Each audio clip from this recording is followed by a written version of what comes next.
hear me okay? Too loud, too soft? Okay. Nice to see so many people here today. Thank you, Shirley. Thank you, everyone who for inviting me, and God bless anyone who thought there was enough coffee in Denver for me to speak this early and get everyone excited. Okay. So I am going to talk about building your personalized rock wall against migraine and or chronic pain, because I think a lot of people have other chronic pain in addition to migraine, if you're here. So let me get started. Look at me pretending like I know what to do. Okay, I pushed almost all the buttons. I pushed the red. Red one looks scary. Oh, it's a side button.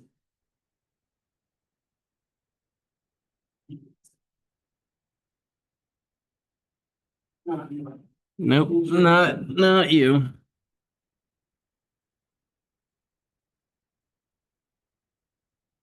So I have to build silence. I've had a lot of.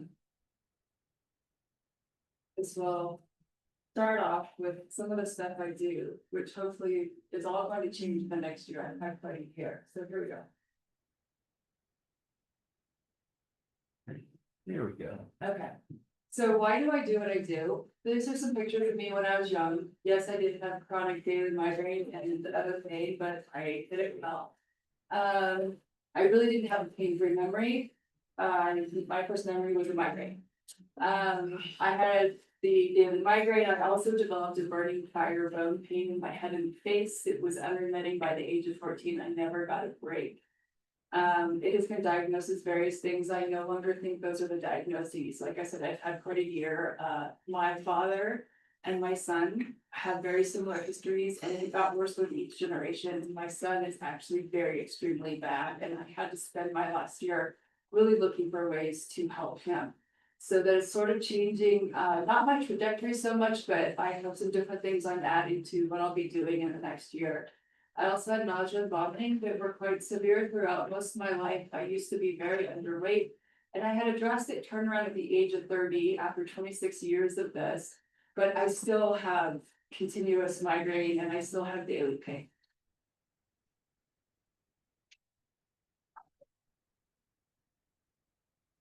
I always want to be that person. How do I go back? Sorry. Oh my gosh, yeah, wait. Sorry about that. So why would anyone want to hear what I have to say at all? In addition to my history, I do have a PhD in health sciences, as Haley said, a master's in nutrition, I'm a yoga teacher. I do have a non dedicated to my role in the support group.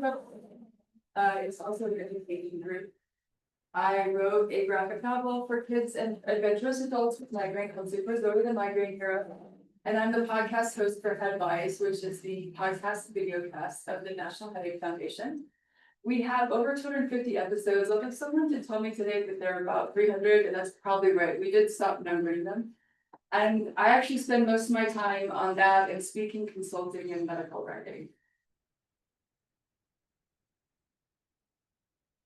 So I'm going to talk about my rock wall philosophy. And my rock wall philosophy is that we each have to build a very individualized rock wall against migraine and chronic pain. And half of our rocks are lifestyle factors, half of them are medical and treatment factors, but the mortar that holds it all together is our mentality. And if we don't have that mortar, everything comes crashing down. And this is just a theory I've had ever since I started talking about migraine. I did used to work as a clinical scientist in oncology, and I switched entirely to devoted my life to migraine a number of years ago. And I came up with this philosophy, and I do talk about it a lot.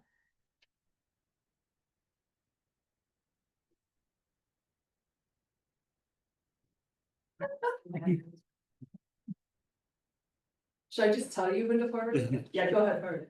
Okay, so this healing mindset that I talk about, you hear people talk about it a lot, but when I talk about it, my problem with it is I feel like a lot of people talk about the mindset and they sort of act like it's our fault we got here. So we failed in some way, so we have migraine really bad or pain really bad, and I feel like that's how it feels sometimes when people talk to us about it, and I think it's the opposite.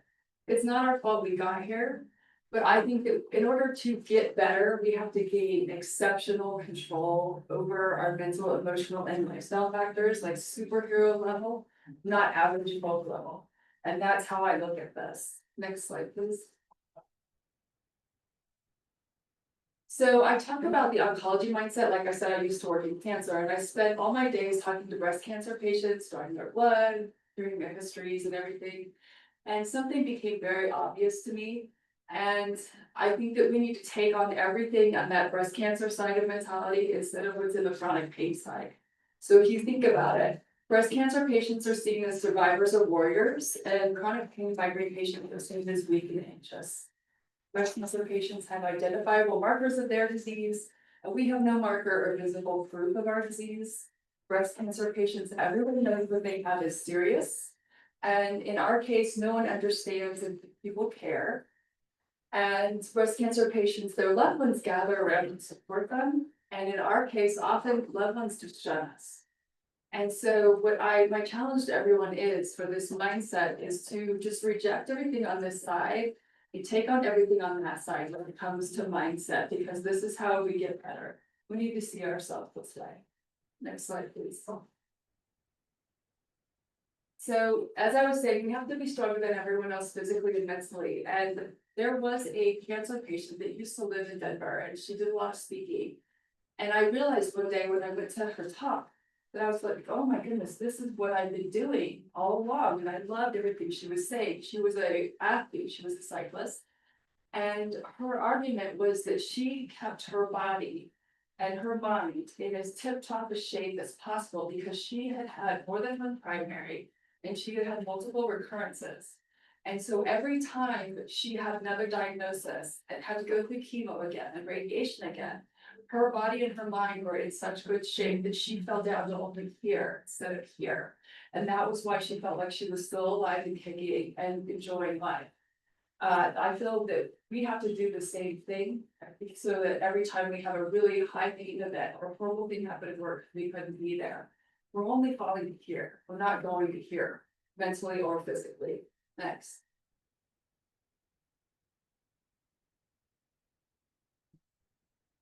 So back to the mortar. I'm thinking you guys probably, many people probably know who Dawn Hughes is. I read all the books that she tells me to read. I read all the literature and everything, but my job isn't so much to sit down with people and teach them how to practice cognitive behavioral therapy, etc. I like to tell people, I'm like, oh, you might like this book. You were talking this way, go read this book, etc. And what I do is I come up with visualizations that I think you're gonna want in your mind when your pain is bad or you're feeling really down. And it's kind of these crazy Lindsayisms that hopefully, when things aren't going well for you, they're gonna be stuck in your subconscious. So the subconscious mind is the master of our mortar. So thoughts are nerve signals. Every thought you think is as real as the pain you're feeling. And if you think about it, chronic pain and migraine is like you're trying to experience success, happiness, and healing, but your brain is always tuned into the horror channel. And we need to change that through your subconscious. So unfortunately, migraine comes with everything that it needs to defend itself. It's like a living animal. It comes with depression, it comes with anxiety. And we need to, and even brain fog, I think that's the worst part, and we need to fix this. So I don't know how many of you have read Rick Hansen before. He talks about resilience, he talks about the negativity bias of the brain. So I took one of his ideas, and I can't even draw stick figures, so I hired some artists to make some beautiful drawings that I could never do myself. Go ahead. To look at the negativity of the brain in a way that it'll be in our heads when we're in pain and we're not doing so good. So this is a healthy person's brain. This is normal. We have a negativity bias. The bombs are negative thoughts, negative ideas, negative things, and our brain is like Velcro for them. It sticks to our brain. The flowers are positive thoughts, positive things, and our brain's like Teflon for those. They slide right off. And this is normal. And this is because when we were like cave people, it was much more important for us to remember that a tiger lived over there and it might eat us and our family. Then there's some beautiful flowers over there that we might want to smell someday. Okay, so but what happens, next slide, please. is the chronic pain or migraine thing. I believe it grows arms. And it literally searches out into our environment for the negative bombs and it sticks them to our brain. And this is what happens from the trauma of surviving all this pain, all this migraine, okay? And so we need to stop this. So we still have the positive things sliding off like Teflon, but now we're actually searching into our environment for the negative. So in order to stop this, we can't take that arm and be like, oh, stop that, stop doing that. That doesn't work. So next slide, please. We need to make a healing brain, and this is a lot of work. We need to train that arm to reach into the environment and find the flowers instead of the bombs. So we do this by just completely, every time something good happens, we try to remember it. And you can go look up Rick Hansen, you can read his books. So this is one of the tricks. Another trick and another visual is coming up next. So this is a Joe Dispenza quote. I don't love everything Joe Dispenza said, but I like this one. Whether it's joyful or stressful, with every thought you think, every emotion you feel, and every event you experience, you're acting as an epigenetic engineer of your own cells. In other words, you're changing your body with your thoughts.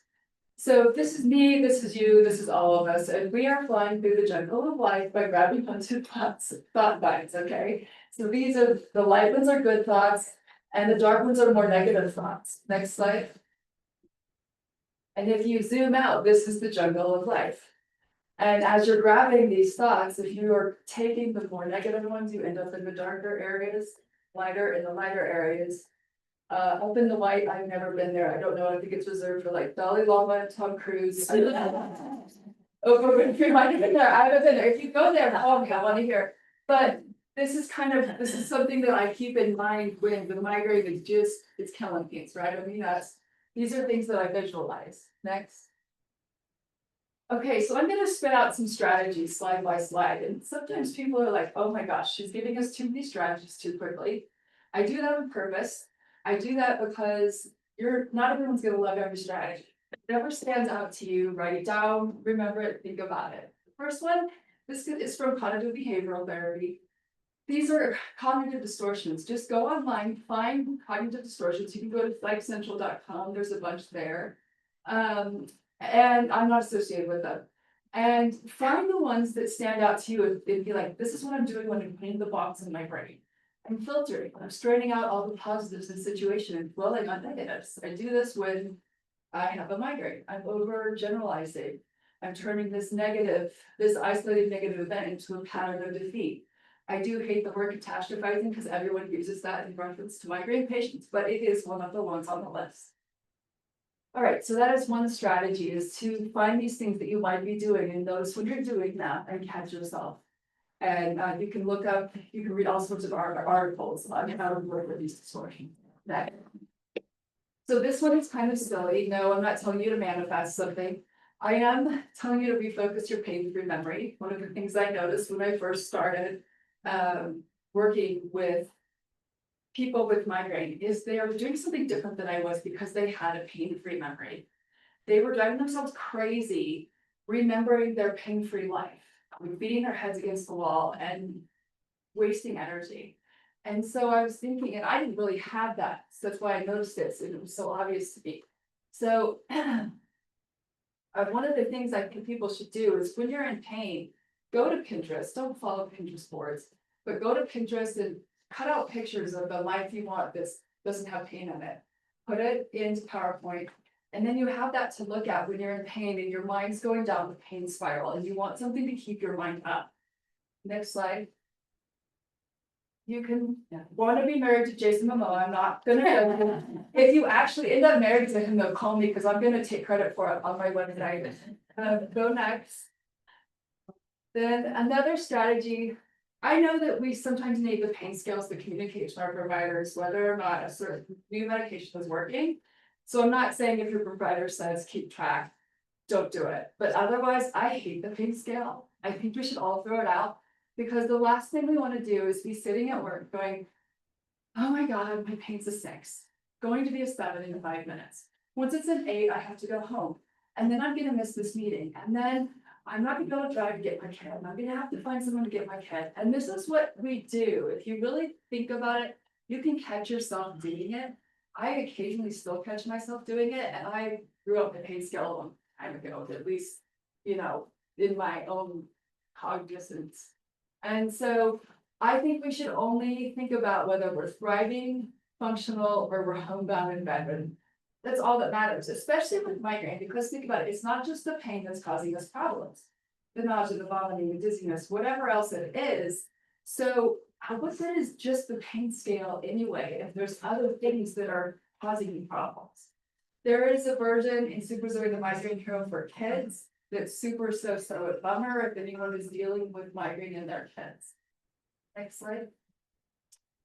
So this one's difficult because everyone is so different. I get really annoyed when everyone's like, oh, I was told to just go exercise. So I have been an athlete my entire life, and it really bothers me that kinesiophobia is still defined as an irrational and debilitating fear of physical movement. I don't think it's that irrational, it hurts. So I still do it every day because I have a particular version of pain where if I don't do it, I'm actually in worse pain by the end of the day. I think there's a zillion migraine patients out there. That's not the case. You may have to start way slower, keep your heart rate down. I personally seem to notice that if you don't use your upper body, you do better. But I always put this in here because if you don't do it, I think people definitely get worse. So I think it's important to find something to do. Next. I love this one. It sounds like, oh, just think happy. It's not what I'm trying to say. Please don't think that. If you go online, there's lists of emotions from highest to lowest. And some of them are like 60 emotions long.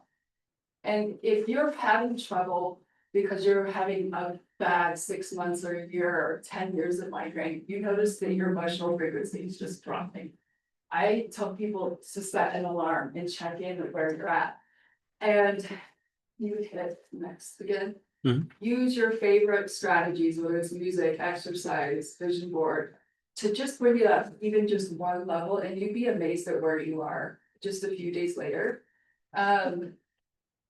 It's interesting, I wish I had it on here, but anger is higher than sadness. So I even tell people, like, if you are so sad that your medication got rejected, even moving to anger for a short time is better than being sad about it. I don't recommend staying there, but okay, moving on. Strategy 6 that I like to talk about is, this is my favorite one, is elevator speech. And the reason for this is feelings of victimhood and healing cannot coexist. And so if you're explaining yourself to everyone you see, what's wrong with you, how bad it is, and trying to make them understand it, you are not healing. You are in a space of victimhood. And so you need a 2 to 3 sentence elevator speech. Mine is, I've had chronic and daily migraine plus burning fire pain that I feel in the bones of my face and head since the age of 4. My father and son have a similar history. Drop the mic. Okay. I have one more. Can I do one more? And then you drop the mic and you're done. If they want more of an explanation, fine, but you don't have to. And next. This one. Clean up your environment. If you have people that are really bothering you because they don't get it, even if they're in your family, I try to give people permission to sort of get rid of them a little bit. And I use this chimpanzee analogy. I share 98% of my DNA with a chimpanzee, but I don't bring them home from the zoo. So even if they're in your family, you know, you don't need to let them bother you so much. Next. I like to end with this myth. You can hit it 2 more times. When I wrote Super Zoe, it took forever. That was the strongest Super Zoe I could get an artist to write for me. We have a myth that people with pain are weak, and we're always fighting it. And we need to make sure we don't embody that. It took me forever to find someone to draw a strong migraine kit. So I just like to end with that, and thank you so much.